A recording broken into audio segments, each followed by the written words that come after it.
never get the time to write for you guys this time. Yes, because we're told that 3 minutes in a guide minutes, they don't mention the other minute afterwards. Okay. So, Okay. Question 3.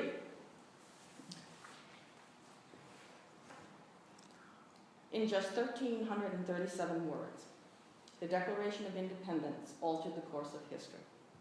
Written in 1776, it is the most powerful document in the history of government since the Magna Carta. What, if anything, do you think is profound about the Declaration? The Declaration claims that some rights are unalienable. What does this mean, and do you agree with this idea? Why or why not? Under what circumstances does the Declaration justify a right of revolution? Do you agree with this justification? Why or why not? You may begin. Historically, documents have had major influence. They enable people to voice their opinions and have changed thousands of lives.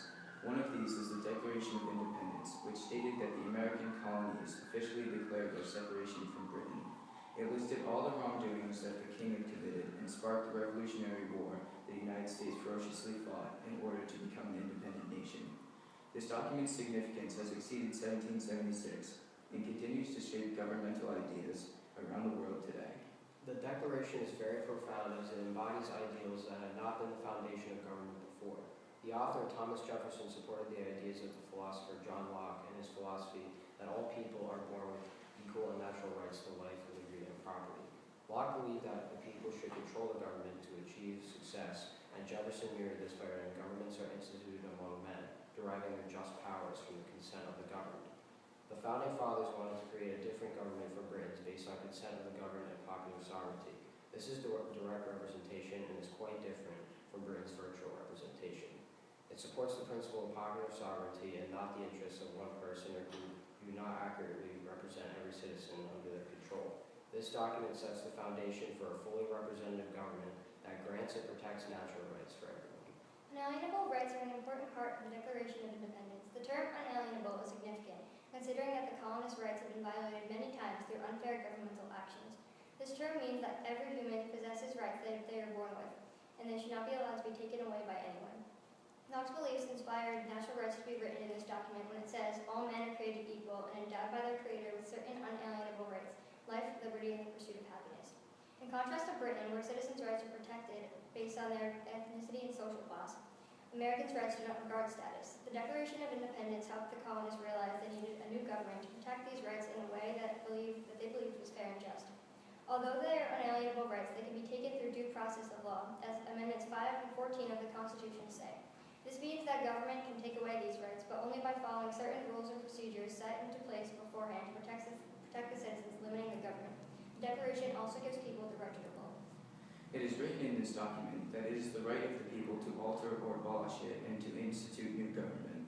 This government Americans formed allowed the people to revolt against it, just like they did with Britain. It says that revolution is necessary whenever any form of government becomes destructive, meaning that if a government is abusing its power, the people can revolt and form a new government. Since the colonists revolted after dealing with a long train of abuses and usurpations, it is reasonable that they would weave this into their government if this ever arose again. However, during the Civil War, Americans did not use this right when President Lincoln took over the legislative, and judicial branches and violated the Constitution by suspending habeas corpus and freedom of the press. He eventually gave the power back, saying it was necessary for the safety of the country and necessary for the survival of the Union. With that, he did not fit the description to be revolted against.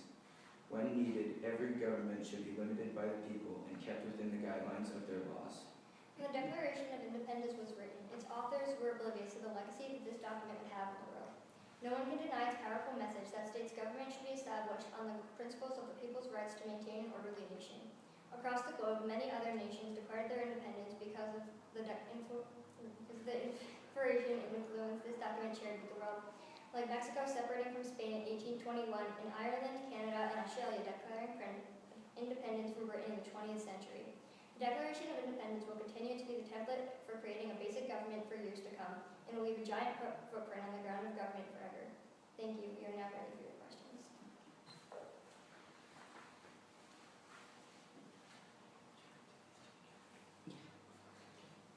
In what ways, if any, did the Declaration of Independence alter the course of history at the time it was written? And in what respects, if any, has the Declaration of Independence continued to alter the course of history over time? The Declaration of Independence set in place a long train of governments declaring independence from their rulers in other countries, and it influenced many people at the time, including the founders, to create the Constitution to mirror its ideals. The Declaration also created a newfound understanding of natural rights, and people all around the world have realized that they have natural rights that they are born with that must be protected under a government that is higher law. And this has inspired the United States Constitution to be higher law and have the Bill of Rights that protects the United States citizens. When the Declaration of Independence was written, it was extremely significant considering that it declared independence from Britain, which was a big accomplishment for America. And they made sure that their rights would not be violated in the Constitution by mentioning complaints that needed to be achieved in the U.S. Constitution to make sure that the rights would not be violated and not the things that happened in Britain when that happened again. The Declaration has also been very influential in the modern society, more modern society, with the Seneca Falls Convention, where the women there wrote the Declaration of Sentiments, which almost completely copied the Declaration of Independence, but they switched around the wording to say that men and women are equal, and all the complaints were about men oppressing them, so that they would fight to get their rights. The Declaration also included a very important ideal that said all men are created equal, and Martin Luther King used this in his civil rights speech in Washington, D.C., when he said that they were the Declaration was a promissory note, and they were cashing a check for their rights.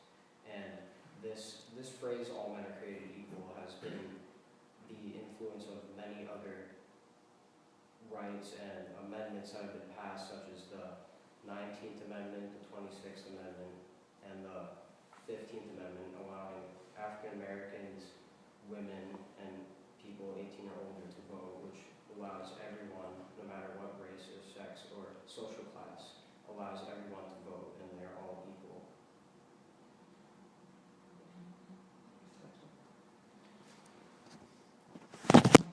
I think you alluded to this a little while ago, but I'm going to ask it anyway.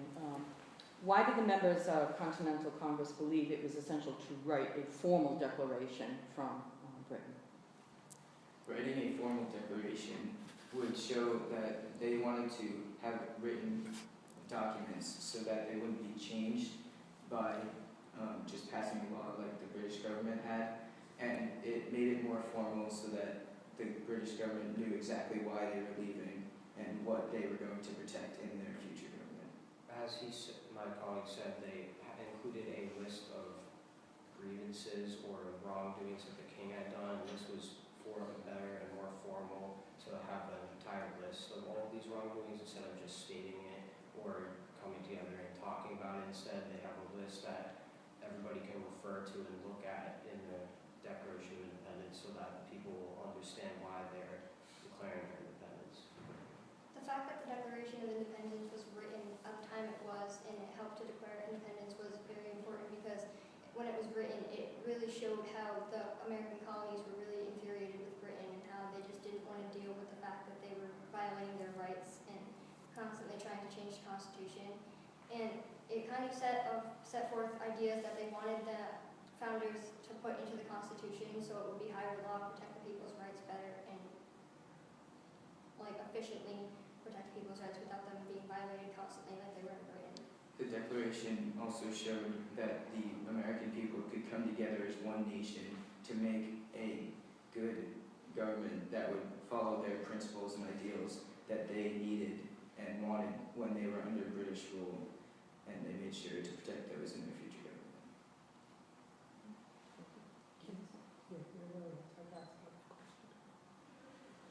Excellent, very good.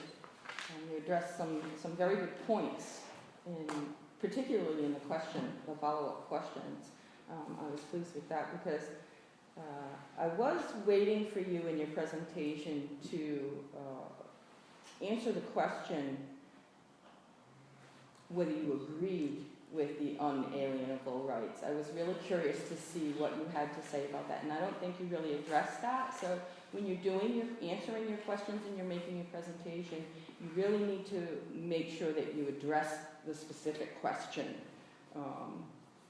It's there for a purpose, and the judges want to hear that answer. So make sure you go over that and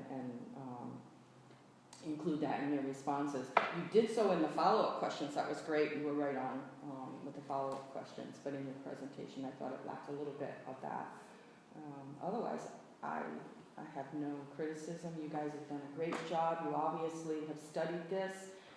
You clearly are able to respond to questions. You know what you're talking about, and that's the most important thing when you get to Washington and you get into some of the greatest students like yourselves in there.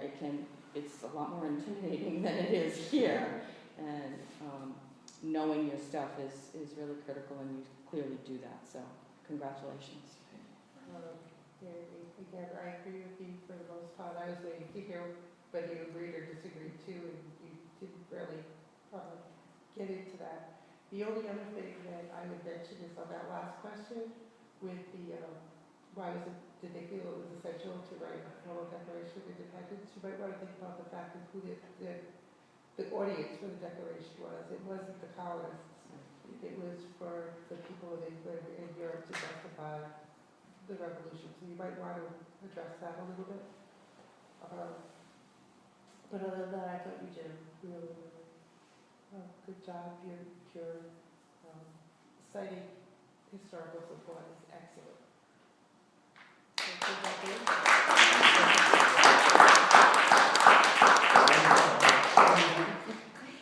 Now you can take a deep breath.